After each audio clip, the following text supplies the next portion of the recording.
সন্তানকে ভুলেও যে ৫টি কথা বলবেন না। ১. আপনার সন্তানের প্রতিভাকে কখনো অপমানিত করবেন না। শিশুরা নিজেদের ছোট ছোট প্রচেষ্টাতেও মা-বাবার প্রশংসা প্রত্যাশা করে। এমন না হলে তার মনে গভীর আঘাত লাগে। তারা এটি কখনো ভুলতে পারে না। ২.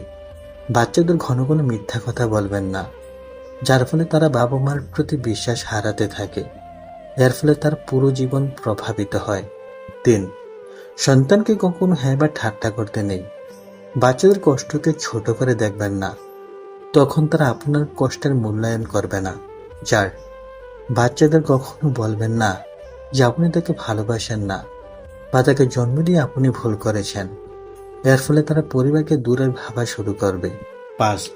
বাচ্চা কোনো কাজ করতে না পারলে বা অসফল থেকে গেলে তাকে ছোট করবেন না, তাহলে সে আত্মবিশ্বাস হারাবে।